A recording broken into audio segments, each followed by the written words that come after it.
Shalom, shalom, boa noite.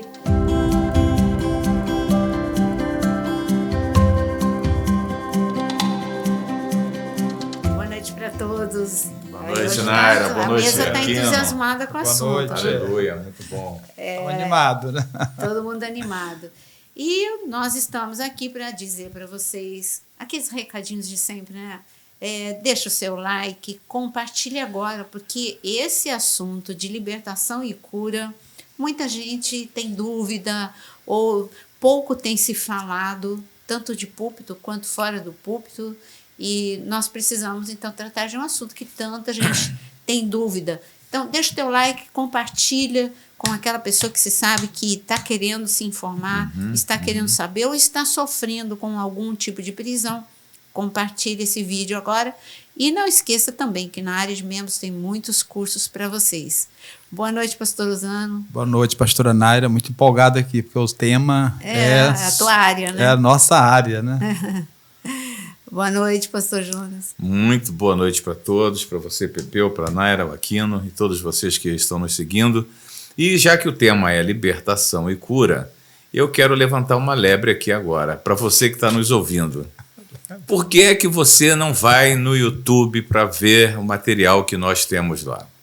É uma pergunta que eu quero deixar contigo, para vocês, milhares de pessoas que nos ouvem e nos acompanham. Tem tanto material no YouTube, tanto material no canal Naira Pedrini, que você não faz ideia. Cada ensinamento esplendoso, algo assim profundo do céu, entendeu? Então vai no YouTube, entra no canal Naira Pedrini que você vai se deleitar com tanto ensinamento da palavra. Bom, no YouTube eles já estão, no canal já está, mas você precisa clicar na área de membros, né? E também se inscrever no canal. Precisam se inscrever no canal, com certeza. Senão você não me acha mais, tem que se inscrever. Aí você aciona todas as notificações e aí você vai receber aviso dos vídeos. Bom, vamos falar de libertação e cura. Nós sabemos que em Isaías 61 foi anunciado chegaria um tempo em que isso aconteceria. Aí a gente pensa que sempre aconteceu cura e libertação. Sempre aconteceu, pastor Usano? Não. Não. Como que era no Antigo Testamento pessoas que tinham problemas espirituais? Elas não... Como Saul. Saul é o nosso grande exemplo. Saul era um homem oprimido. O que acontecia é que contratavam outros feiticeiros para poder fazer a libertação e a gente sabe que não liberta, né? Ou como aconteceu com Saul. Saul, ele chamou alguém que tinha unção, no caso Davi. A música, a unção de Deus sobre a vida de Davi, a unção sobre a melodia, a voz, a letra, a unção que estava sobre Davi, ela tocava e aliviava. O que está escrito é que aliviava. Isso. Ele não era liberto. Sim. Ele continuava com as crises. Então, só aliviava aquele tormento, aquela perturbação, aquela crise de violência. Ele tinha sintomas de uma pessoa oprimida, de uma pessoa dominada pelas trevas. Parecia duas pessoas diferentes. Irreconhecível ele ficava. Ele era quando ele estava sem a opressão, ele era outro quando ele estava com a opressão. Essa série agora, A Casa de Davi, está retratando isso muito bem, né? Sim, A Casa de Davi, que é no Prime. Mas a presença do louvor, da adoração por intermédio de Davi não libertava, não era porque Deus já havia retirado o propósito dele como rei? Não, a gente está falando de não, tudo bem, mas é uma pergunta que eu estou fazendo. Assim, que eu pastor, o homem ele perdeu essa autoridade no Éden, essa autoridade foi perdida. Eu concordo com isso. Só estou questionando porque havia uma influência quando Davi cantava e tocava um instrumento e Saul voltava a si, ele ficava melhor, né? Mas a pergunta é, por que ele não era liberto, ele não era liberto, ali a situação acalmava. Bom, aí você entrou num assunto que tem muita coisa. Uma pessoa que ela não é liberta, no caso de Saul, porque ele continuava alimentando os mesmos sentimentos que o ódio. Orgulho, ele tinha né? ódio, ele tinha orgulho. Então, as brechas que ele alimentava, quando ele estava liberto, aliviado, não permitia que a libertação fosse total. Mas o motivo principal é porque o homem não tinha recebido poder e autoridade para expulsar. Nós só recebemos isso através de Jesus Cristo. E esse assunto é falado em Isaías 61, anunciado. A despeito da gente ir para Lucas 4, eu quero falar, a gente não vai falar só de Bíblia. Então, deixa eu falar, quando o pastor Osano falou nosso, é porque por muitos e muitos anos aqui na igreja, antes do pastor Osano, era eu que trabalhava nessa área. Aí não dá para a gente trabalhar em todas as áreas ao mesmo tempo. Chegou o pastor Osano para aliviar, e hoje ele é o líder da intercessão e da libertação aqui na igreja. Por isso que ele falou nossa área. E assim, nós temos muitas experiências neste quesito. Mas eu quero falar primeiro como foi anunciado este assunto. Vamos falar de sintomas, vamos falar... Fica aqui, tá? Porque a gente vai falar a diferença entre opressão e possessão, possessão parcial, possessão integral. Nós vamos falar de casos da Bíblia, de casos sintomas que você pode estar sentindo, e vamos orar. Vamos orar por você que está precisando de alívio para uma opressão, uma dor de cabeça que não é física, uma insônia que não tem também uma causa específica, que não é crise de ansiedade, e é uma insônia acompanhada quando dorme com pesadelos terríveis. Então, você que está sofrendo, nós vamos orar, porque Jesus veio para libertar os cativos. E que é possível, né? Mesmo à distância, mesmo através do podcast, certeza, na hora da oração, toda a opressão ser removida da sua vida. Sim, é o poder do nome de Jesus, a autoridade está no nome de Jesus, e ele delegou para nós, é como se ele desse uma procuração. Quando você vai, ele deu, né? A procuração para usar o nome dele. É como aqui na Terra, né? As leis da Terra. Se o Jonas me passa uma procuração, pode passar. Quando estiver pertinho de partir, eu passo para você. Se o Jonas passar uma procuração, eu vou poder fazer qualquer coisa no nome dele. Se ele deixar irrestrito, eu vou fazer. É como se eu fosse ele, uma extensão dele. E Jesus deixou essa procuração. Ele disse: eis que vos dou o poder e a autoridade. Eu estou dando para vocês. E pode usar meu nome. É no meu nome que tem poder. Quando ele diz pode usar meu nome, ele está dando uma procuração. É a procuração do céu que você tem, né? E não só o nome, ele dá uma garantia, né? Que mal algum, dano algum nos será causado. Muitas pessoas têm medo, né, dessa área exatamente por causa disso. Aí esse medo que o pastor Osano está falando é um medo de retaliação. Essa cultura de medo de retaliação entrou no meio gospel. Não, eu não vou orar pelo fulano, porque depois vem para cima de mim. Eu não vou fazer libertação de alguém, porque depois vem para cima de mim a opressão ou algum tipo de retaliação sobre a minha família. Querido, quando eu vejo o contrário, quando o povo ia para a guerra, porque você orar por alguém que está em desespero e precisando de libertação, você está indo para a guerra. Isso. Quando no Antigo Testamento eles iam para a guerra e eles venciam a guerra, eles saíam, não, agora vem retaliação sobre a minha vida, eles saíam felizes e contentes com um despojo na mão. Eles saíam com despojo. Então, quando você trabalha, você ora, quando você ajuda uma pessoa cativa, você recebe a recompensa do céu. Pelo contrário, você tem uma proteção. Imagina Moisés, se ele tivesse medo de retaliação de todos os poderes principais e potestades do Egito. Imagina Josué, se tivesse medo de todos os poderes principais e potestades na Terra Prometida, quando ele foi vencendo rei por rei. Imagina Paulo, se ele tivesse medo de retaliação, quando ele entrava na Grécia, libertava todo mundo, entrava em Éfeso, e a libertação acontecia através da vida dele. Ou Filipe, lá em Samaria, todos os demônios saíram. Onde estava Filipe, os demônios batiam em retirada.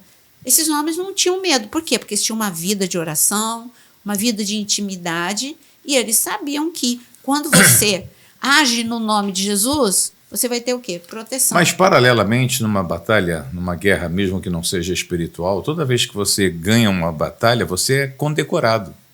Quanto mais condecorado você for, mais autoridade você recebe. Então, no reino espiritual, é a mesma coisa. Sim.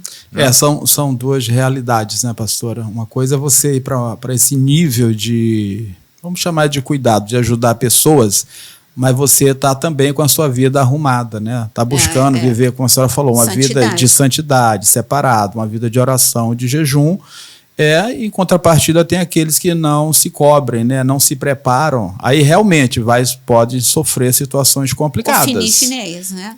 Foram para a guerra os filhos carregando os a filhos arca. Do sacerdote Seva, pois né? E Ofni e Finéias, eles simplesmente foram derrotados. Ou, como você está falando, o caso do sacerdote, dos filhos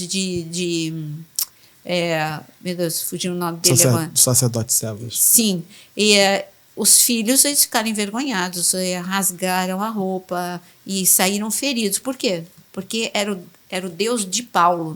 Eles não tinham nenhuma intimidade com Jesus e vai falar, sai nome do Deus que Paulo que serve. É Paulo que serve mesmo, né? Então, tudo isso a gente precisa entender. O reino espiritual é real e tem as suas leis, as suas regras. E a lei principal é você estar do lado do general da guerra, ter intimidade, estar cheio da palavra de Deus, porque não adianta você só dizer sai em nome de Jesus e você não estar, como nós falamos, em santidade, cheio da palavra de Deus, você vai ser envergonhado. E é uma coisa feia, né? Quando o Satanás vira e diz, conheço Paulo, conheço Jesus, mas não tenho nenhum conhecimento de você, eu não sei quem você é. Ou seja, eu não sei que tipo de autoridade que você pensa ter, né?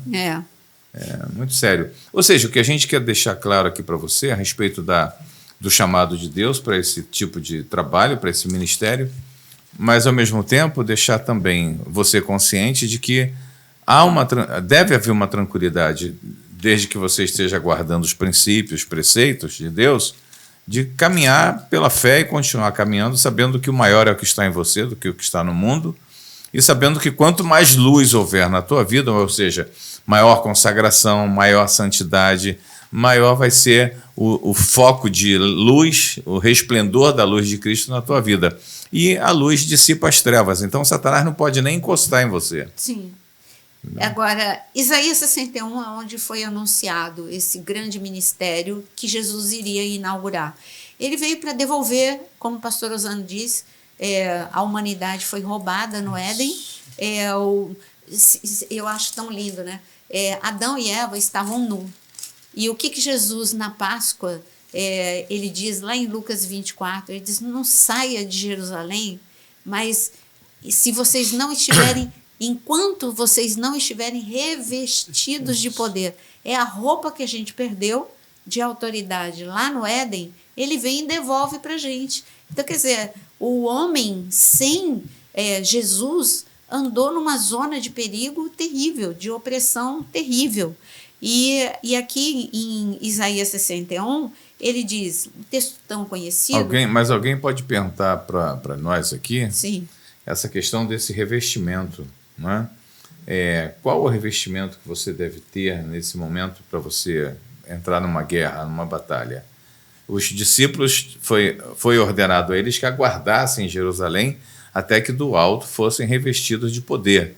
E esse poder é conferido pelo Espírito Santo, a presença do Espírito Santo. Ou seja, quando o Espírito de Deus começa a habitar em você, que era o projeto original de Deus, né? E que a gente perdeu e ficou vulnerável. Todos ficaram vulneráveis. Agora, o que eles fizeram enquanto eles esperavam? Não era uma espera passiva, era uma espera ativa. Verdade. Eles ficaram unidos. Então, olha só, unidade, você fazer libertação, você trabalhar com libertação, estando em conflito com outros, aí sim você tem que tomar cuidado. Se você estiver quebrando princípios de Deus com falta de perdão, você sendo uma pessoa encrenqueira, você está com o teu pezinho no terreno das trevas, porque isso não pertence ao reino do céu. E se for uma pessoa orgulhosa? Aí piorou. Tudo isso. O Jonas tocou no assunto. Ele está rindo por quê? Porque eu digo para ele, eu falo uma coisa, mas isso é Naira, tá? É a Naira que fala. Naira, capítulo 2. Eu falo, não está na Bíblia, não. E não está no coração de Jesus. Sou eu. Eu falo para o Jonas, olha, eu conheço ex-drogado, ex-tudo. Ex-viciado, ex-tudo. Ex-bruxo. Ex-bruxo, ex-tudo. Mas eu não conheço ex-orgulhoso, Porque parece que eles têm uma queda, eles ficam bem, os orgulhosos eles ficam bem um tempo, mas eles inflam muito rápido de novo. Aí eu falo para ele, né? Pessoas que têm um problema crônico de orgulho é muito difícil. E você acha que no meio da igreja de Mas Cristo tem? não é possível, né? Você acha que no meio da igreja de Cristo tem orgulhoso? Não. Oh, Jesus, não. tem muita gente com um Pouco monumento não, a si né? mesmo que eu vivo falando, né? Mas então, eu estava falando de Isaías 61, vamos lá. Foi. Aí, anunciando o que aconteceria com Jesus, traria para a gente. O Espírito do Senhor Deus está sobre mim, porque o Senhor me ungiu para pregar boas novas aos quebrantados, enviou-me a curar os quebrantados. Então, esse podcast é sobre cura. Então, vamos parar só para a gente, porque o nosso assunto vai ficar mais em cima de libertação, mas não podemos deixar de falar de cura.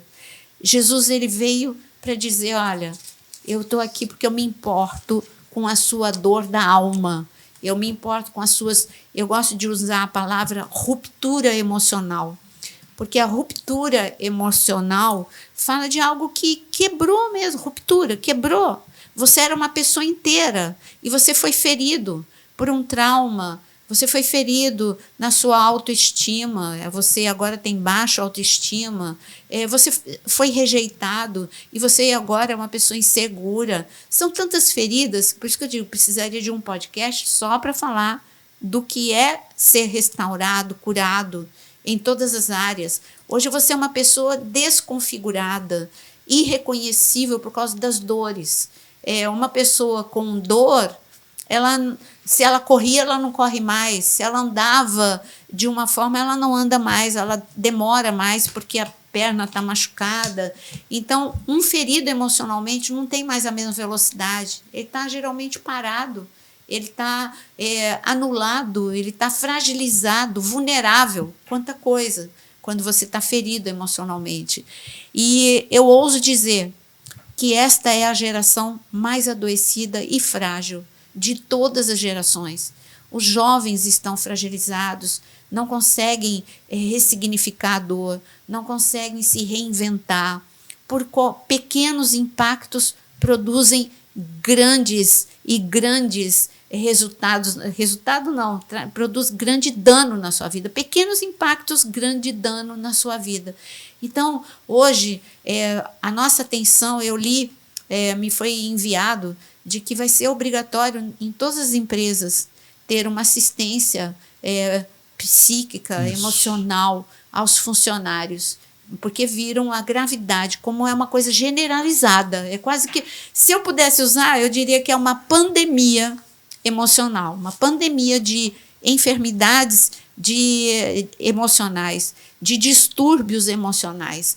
E eu diria aqui que os mais comuns depressão, ansiedade, síndrome do pânico, síndrome do pensamento acelerado. São tantas coisas. Depressão, também o burnout. É tanta coisa, gente. Mas Jesus disse, eu vim para curar os quebrantados de coração. E aí Jesus fala de ansiedade, em Mateus capítulo 6. Jesus falou com uma mulher. Qual era o problema da mulher samaritana? Era dor emocional. Ela não precisava de libertação, não. Ela precisava de amparo, aceitação, valorização, amor. E tudo isso ela recebeu e ela foi curada. A gente vê que uma mulher que fugia do convívio social, como a samaritana, depois do encontro com Jesus, o que aconteceu? A mulher foi pela cidade toda falar com todo mundo e anunciou. Olha que restauração. Verdade. A mulher isolada... Imediata, né? Restauração imediata. Imediata, na vida dela foi imediata. Uma mulher isolada, humilhada, e agora a mulher... E todo mundo valorizando a mulher, né? Então, olha, Verdade, a gente veio aqui verdade. porque ela anunciou e a gente Isso. está aqui, nós ouvimos, agora nós cremos porque nós estamos vendo, nós estamos ouvindo, mas nós viemos porque ela falou para a gente. Incrível. Pastora, eu queria assim, até fazer uma provocação aqui dentro de Isaías 61, porque eu acho que é importante esse panorama, né? E a gente percebe que as pessoas que são libertas de um vício, né? Ou são vício do álcool, do cigarro, das drogas, parece que há um nível de libertação rápido, né? Em contrapartida, as enfermidades parece que não tem a mesma rapidez. Não sei se a senhora... Emocional? Não, tanto emocional como enfermidades físicas. A gente percebe que, assim, dá-se essa percepção, né? Que pessoas que estão presas a um nível de pecado, parece que elas são libertas mais rápido e parece que a questão da cura parece ser mais demorado. Não sei se a senhora já percebeu isso. A restauração, porque a libertação não depende da pessoa, depende de Jesus. É o poder de Jesus. Então, ali é rápido. Falou, sai. Quando você tem poder e autoridade e você fala, sai em nome de Jesus, e a pessoa está... aí é possessa. Vai ter que sair. Não tem escolha. Isso. É o poder do nome de Jesus. Não depende de mim, não depende de você, não depende do Jonas. Opressão já é um pouco mais por etapas. Porque qual a diferença da possessão? A possessão, os demônios, é a palavra. Ele domina a mente da pessoa, domina o corpo da pessoa. A pessoa perde o controle numa possessão, como os exemplos bíblicos. O menino de Marcos capítulo 9. Agora, a possessão, aí você pergunta, se você me perguntar, e Saul era oprimido ou possuído? Para mim é um misto, né? Ele era uma pessoa oprimida 24 horas por dia. E o que é oprimido? É uma pessoa que as suas emoções, você tem alguns sintomas na opressão. Você tem sonhos, nessa série é interessante que mostram isso de Saul, né? Os sonhos, isso. Aqueles sonhos, todo mundo tem pesadelo, fica paralisia do sono, né? Ele mas fica a paralisado. paralisia. Aquele tipo de sonho que você não consegue falar, e nem você sair, não consegue né? gritar, não consegue acordar. Não consegue acordar. Deus e Deus. Frequente, não é uma vez ou outra, é frequente. A pessoa oprimida, ela tem visão noturna, ela tem, ela é apavorada, né? As suas visões trazem pavor ou o sonho. Ela sente dor de cabeça que não é física, se ela for no médico, ninguém vai descobrir com nenhum tipo de exame, e é uma dor de cabeça o tempo todo. Então, eu vou falar do meu caso, que a minha família não era cristã, e eu quando criança, eu tinha uma dor de cabeça todo dia no mesmo horário.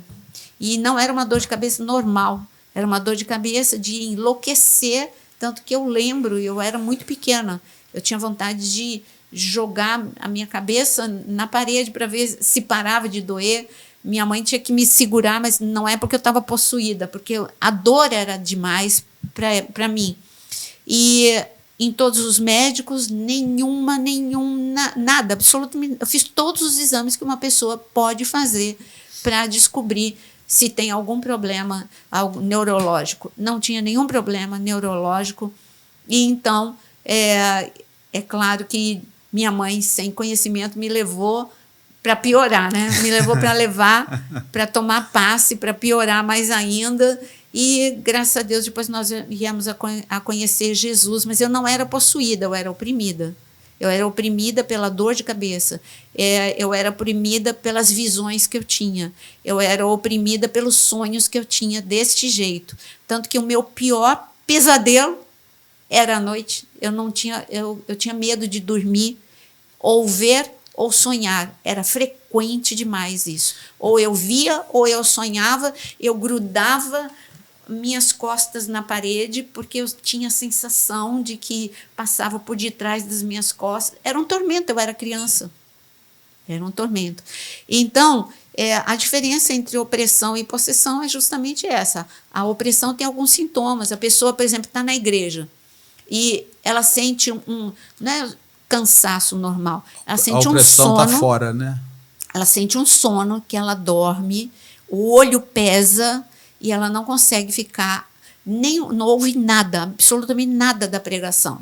Não é cochilar, é algo pesado que vem e que a pessoa, ela pode, se ela estivesse em casa assistindo televisão, ela não teria esse sono, mas é um sono muito pesado. Esse é um sintoma. O sintoma de você estar ouvindo a palavra de Deus e você sentir vontade de fugir. O sintoma de você ouvir a palavra de Deus no culto e você começar a sentir enjoo. Tudo isso é opressão. são sintomas de opressão. Sim. A possessão, você perde domínio total do teu corpo e da tua mente, e você perde o domínio. Mas Isaías 61, vocês estão abertos? Isaías? Então, termina de ler. Eu parei em cura, né? Cura, isso. Cadê? Para levar boas novas aos pobres, enviou-me para cuidar dos que estão com o coração quebrantado e anunciar liberdade aos cativos e libertação das trevas aos prisioneiros.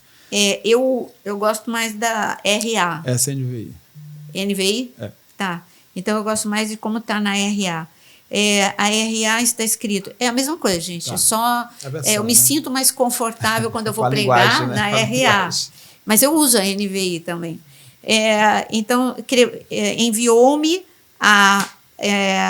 Peraí, eu tô hoje sem lentes, vocês viram que eu tô sem óculos, né? Aí fica mais difícil. Final do versículo 1. A curar os quebrantados de coração e a pôr em liberdade, e a proclamar libertação ao cativo. Quero pegar essas duas palavras.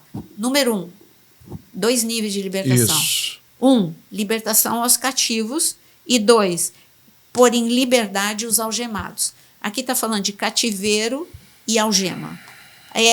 E não é a mesma coisa. Aqui está falando um escravo, por exemplo, José. Como é que ele foi para o Egito? Está escrito no Salmo 107, ele foi algemado. Então, eu posso estar andando livre, mas eu estou aprisionado.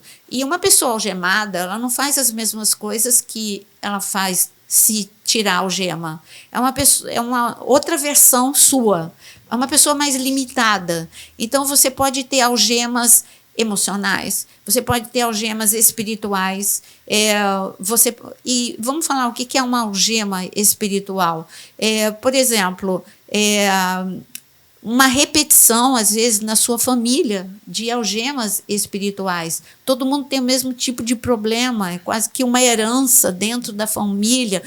Na família tem vários casos de alcoólatras, parece que todo mundo, em toda geração, tem casos, e não é um, são muitos casos. Então, Jesus veio para libertar gerações, veio para libertar a tua família. É só você se levantar e declarar a minha família, porque eu creio no Senhor Jesus, eu posso declarar que toda algema caia por terra. Eu falei isso em relação à minha família, família Pedrini. Era uma algema em relação ao tipo de morte. Era muito suicídio. E eu falei, eu aceitei Jesus como meu Senhor e Salvador. E eu sei de uma coisa, que basta um se levantar, porque Raabe se levantou e a família dela foi protegida. Noé se levantou e a família dele foi protegida. Josué disse, eu e minha casa. Josué liderou isso. Então, ele e a casa dele serviram ao Senhor.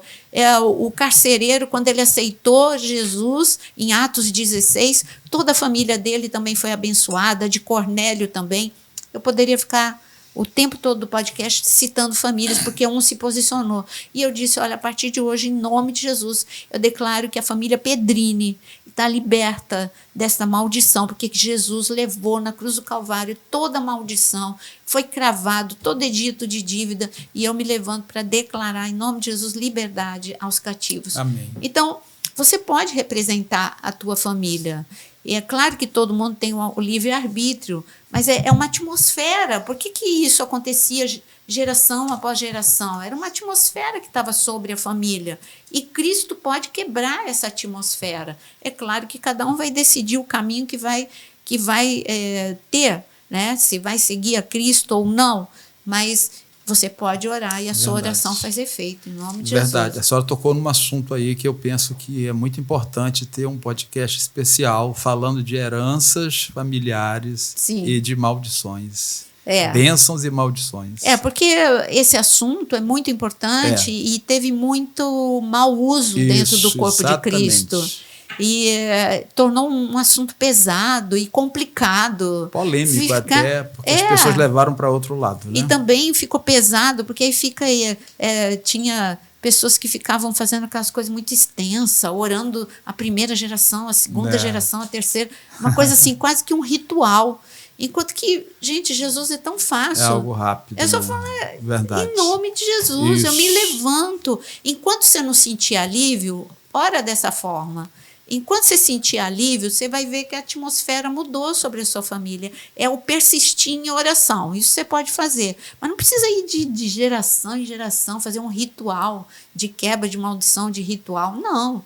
Jesus veio para facilitar a vida da gente. Ser objetivo, né? Tem que ser objetivo dentro da palavra, né? No Sim. nome de Jesus, né? Toda herança maldita. A pessoa renunciar. No nome de Jesus, e entender que Jesus já fez isso na cruz. Entendeu? E nós precisamos nos apoderar disso. Agora, o cativeiro que Jesus falou, algemas a pessoa, ela tem uma vida normal. O cativeiro, para mim, já é uma pessoa aprisionada, como Maria Madalena, como Gadareno, como pessoa, o Marcos 9, o filho, nós não temos o nome dele, né? Aquele pai que foi em desespero pela libertação do seu filho. Se jogava então, esses são casos, no fogo. Sim, né? Então, para mim, esses são os prisioneiros, são casos extremos. A pessoa está aprisionada mesmo. A vida social dela é prejudicada, a vida familiar. E o que nós podemos discutir aqui a respeito de que Jesus veio para que tivéssemos vida em abundância. Sim. Jesus veio e nos trouxe a sua paz. Sim. A paz que não tem nada se compara com essa paz que a gente busca aqui terrena, né? Ele veio para que todas as minhas humilhações, dores, vergonhas fossem cravadas na cruz do Calvário. Ele veio para me libertar do pecado, da condenação do pecado. E por que as pessoas... Porque que no geral mesmo, não é um ou outro, não, é bastante gente que faz parte do corpo de Cristo, ainda carregam prisões, ainda carregam pesos de maldições, pesos de pecado, pesos de humilhações, ainda tem muitas falências na família, falências na vida pessoal dela, tanto falência financeira quanto espiritual, emocional, quando Jesus já veio e já fez essa libertação. Você tocou num assunto muito importante, que é por falta de conhecimento. Porque o meu povo perece por falta de conhecimento. Ok, então por exemplo, você diz que se a gente não tem conhecimento da palavra, ou seja, daquilo que o Senhor fez, e delegou o que você tem que fazer. Né? O que eu tenho que fazer? Né? Porque, por exemplo, Jesus, a última palavra de Jesus com os discípulos, antes dele subir, ele disse o seguinte, ele se aproximou em Mateus 28, 18. Ele disse... Aproximando-se, Jesus falou-lhes dizendo: toda a autoridade me foi dada no céu e na terra. Então Jesus já trouxe para ele aqui, toda a autoridade e poder foi dado para ele. Deus Pai entregou nas mãos de Jesus. Ide, então ele agora comissiona a todos nós. Ide, portanto, fazei discípulos de todas as nações, batizando-os em nome do Pai, do Filho e do Espírito Santo, ensinando-os a guardar todas as coisas que vos tenho ordenado. E eis que eu estou convosco todos os dias até a consumação do século. Deveria ser dos séculos, né? Está no singular. Mas eis que estou convosco todos os dias até a consumação dos séculos. Então, Jesus, ele não se ausentou. Ele não se ausentou. Ele delegou para nós a autoridade e o poder que ele recebeu. Ele recebeu essa ideia e está delegando para nós. Agora, será que o fato de nós não exercitarmos esse poder e essa autoridade também nos enfraquece? Sim, porque, olha, eu gosto de dar exemplo, né, pastor? Há muito tempo que eu dou esse exemplo, porque eu acho que fica claro, é didático, é a analogia. Vamos fazer uma analogia. Você me dá um carro. Opa. O carro. Maravilhoso o carro. Então, você me dá um carro. E aqui para o Rio de Janeiro, um carro blindado, tá? E aí ele me dá um super carro. E eu fico muito feliz. Mas feliz mesmo. Só que eu ponho a chave do carro na gaveta. E eu vou contar para todo mundo, o Jonas me deu um carro, o Jonas me deu um carro. Eu estou tão feliz, o Jonas me deu um carro. Mas eu continuo andando a pé. Eu continuo pegando ônibus. Eu continuo andando de bicicleta. E aí as pessoas vão me perguntar, ué, mas cadê o carro? Tá lá em casa. E a chave? Tá na gaveta. Para mim é isso. Se você não sabe o que Cristo te deu, você põe na gaveta e você não usa. E por quê? Eu posso perguntar para vocês uma coisa. Porque me perguntaram, porque parece que hoje não acontece libertação nos cultos, parece que, até mesmo fora do culto, parece que diminuiu. Por quê? Diminuiu o número de demônios? Não, aumentou. As coisas mudaram, né? Não, mudou. O número de demônios não é que aumentou, piorou. Não pode aumentar, porque eles não podem aumentar, né? Mas aumentou o nível de opressão, de prisão. No entanto, o que aconteceu com a igreja? A palavra de púlpito raramente, a palavra do púlpito em geral, estou falando do corpo de Cristo. Hoje, cada dia menos se prega arrependimento, libertação, os seus direitos, o que você tem em Cristo Jesus e o que você... te ensinar a usar o que você tem em Cristo Jesus. Então, não saiu fora de moda a escola bíblica, não está mais na moda também a moda, porque existe uma moda gospel. Então, o tipo de pregação, há anos atrás, todo mundo pregava Efésios capítulo 6, né, pastor? Só se falava de guerra espiritual. E, de repente, esse assunto sumiu do púlpito. Então, você não pode ficar... O evangelho ele é amplo, ele é pleno. Você tem que pregar a plenitude de Cristo, não só uma área. Estava errado quando só pregava guerra espiritual e libertação e não pregava as outras áreas. Mas agora não se fala nada. E por isso as pessoas não conhecem os seus direitos, não sabem a diferença entre opressão e possessão, nem sabem os sintomas, não conhecem a palavra, o ministério de Jesus. Lucas capítulo 4, esse assunto é tão importante que Jesus começa o ministério dele falando disso. Aqui foi anunciado em Isaías 61. Ele entrou numa sinagoga e ele poderia pegar qualquer texto que falasse dele. Ele podia pegar qualquer um. Mas ele pegou Isaías 61 para dizer, cheguei. Chegou a hora. Chegou. Né? É agora. Agora é cura. Agora é vida e vida em abundância, como disse o Jonas. Agora é libertação. Aí, impróprio, a gente estava vendo aqui quando a gente estava em off. Aí, ele fala isso. Ele começa o capítulo de Lucas 4 dizendo, entra na sinagoga, abre o rolo e fala sobre a libertação. Aí, depois, no próprio Lucas capítulo 4, ele fala na sinagoga que entra um homem que está endemoniado. Eu gostaria que lesse o texto. Em Lucas 4, ele anuncia, cheguei. Lembra que foi anunciado em Isaías 61? Então, essa é a minha chegada aqui. Aí, em Lucas 4, versículo 31, ele está na cidade que ele está morando. Ele está morando na casa de Pedro, em Cafarnaum. E aí ele diz, no versículo 31, e desceu a Cafarnaum, cidade da Galileia, e os ensinava no sábado. E muitos se maravilhavam da sua doutrina, porque a sua palavra era com autoridade. E achava-se na sinagoga um homem possesso de espírito de demônios imundo e bradou em alta voz, aqui temos nós contigo, Jesus Nazareno, vieste para perder-nos, bem sei que és o Santo de Deus. Mas Jesus os repreendeu. Então, veja só, ele acabou de falar para que foi que ele chegou. O espanto das pessoas, quem é esse que está expulsando? Ele é de Beelzebu, porque até então ninguém tinha expulsado o demônio. Eu desafio você a encontrar no Antigo Testamento até aqui algum texto que alguém diga saia dele. Não tem. Porque é Jesus que veio trazer esse poder e autoridade. Aí os religiosos, ao invés de dizer, esse é o Messias, porque em Isaías 61 está escrito que o Messias, ele traria salvação e ele libertaria, ele é o libertador, que é Jeová Palar, ele é o libertador, ele já estava anunciando que ele seria o libertador. Ao invés de fazer isso, o que os religiosos disseram? Ele tem Beelzebu. Aí Jesus tem que falar, gente, como assim? Reino dividido, como é que eu tenho Beelzebu? Eu expulso, se eu sou de Beelzebu, como é que eu expulso os demônios? Reino dividido não subsiste. Então, os religiosos, quem estava falando isso não é o povo, não. Eram os religiosos que não entenderam que o que foi anunciado em Isaías 61 estava se cumprindo agora.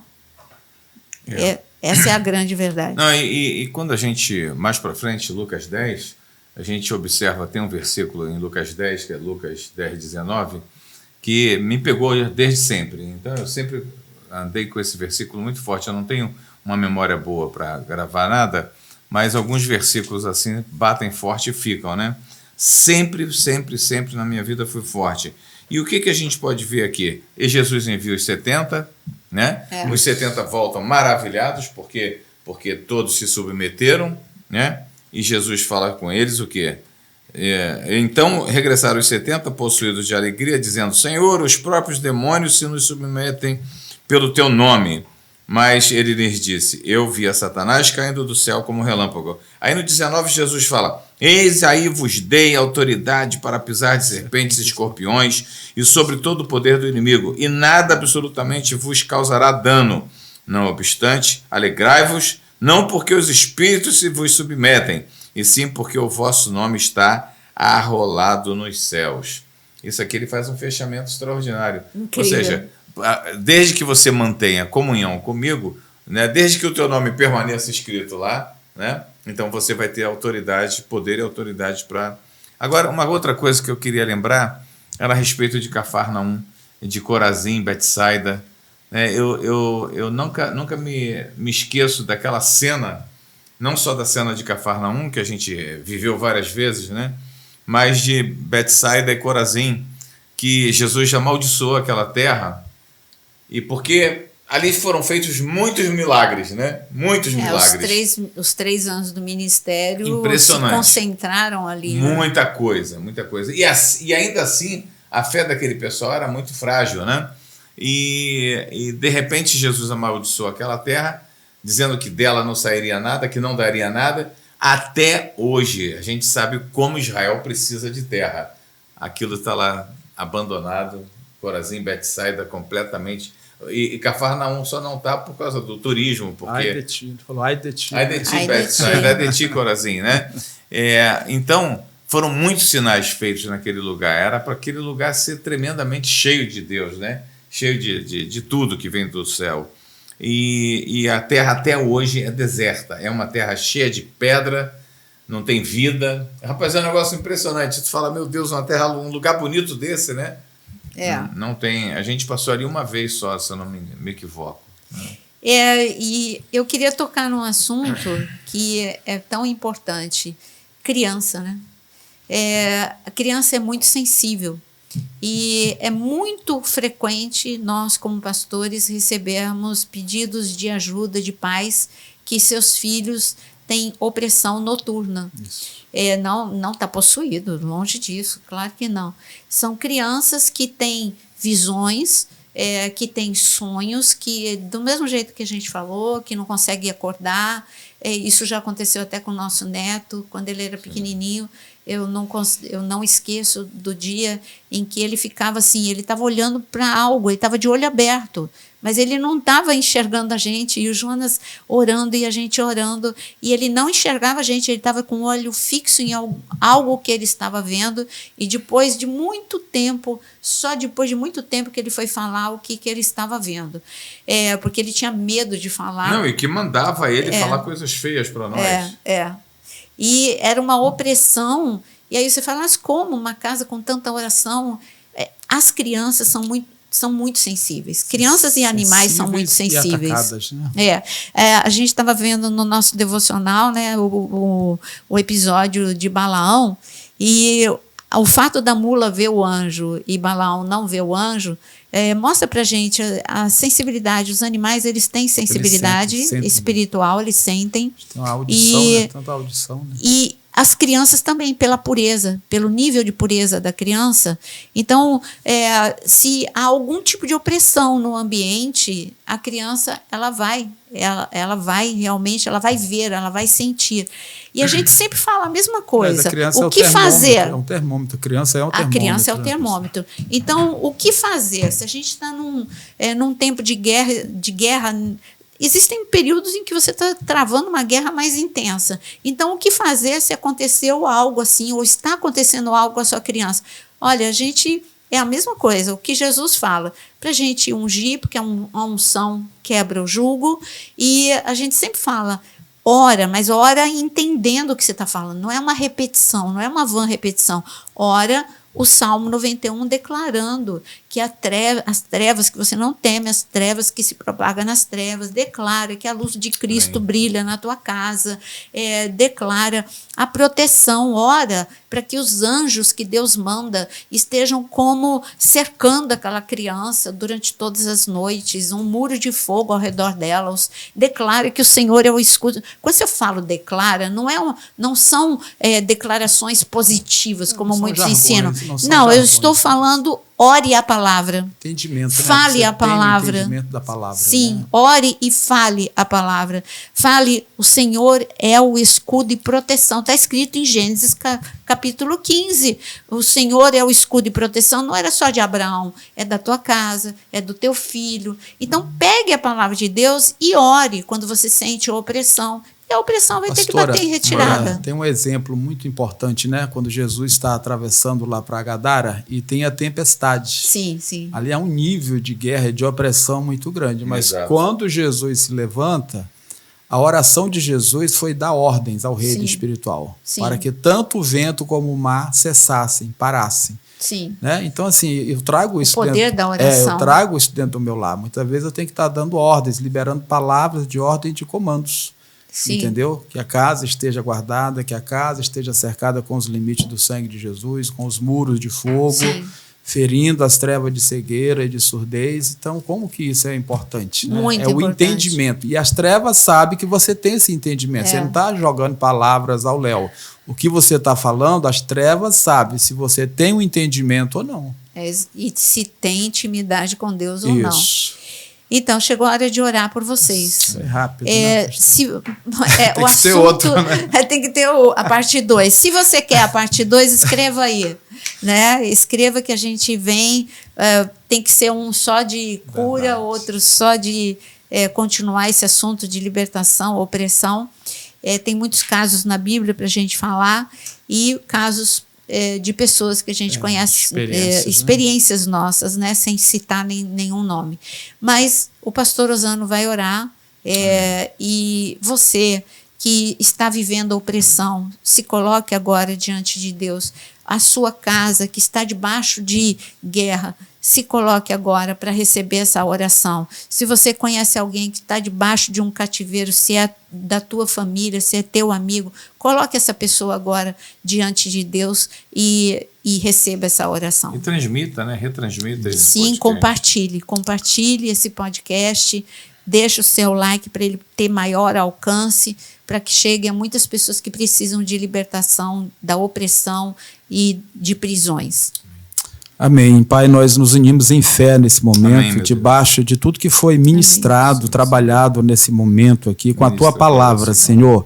Nós declaramos que no nome de Jesus Cristo, homens, mulheres, famílias, crianças, casamentos, ó Pai, que estão debaixo de opressão, debaixo de roubo, de escassez, que todo esse quadro seja mudado agora em nome de Jesus. Pai, onde houver espíritos de enfermidade assolando vidas e famílias, que todo espírito de enfermidade nesse momento saia agora dessa vida, dessa pessoa, dessa família. Pai, nós declaramos agora um tempo de cura, um tempo de libertação, de transformação e de restauração, Pai, onde toda a opressão, ó Pai, que estava atuando na mente e no coração, que elas sejam agora expulsas e repreendidas da casa, da família, do trabalho, do casamento, das crianças, ó Pai. Nós declaramos que o Teu shalom, a Tua bênção, venha repousar sobre cada casa e cada família, em nome de Jesus Cristo. Amém. E amém em nome de Jesus. Boa noite a todos. Que Deus os abençoe, queridos. Amém.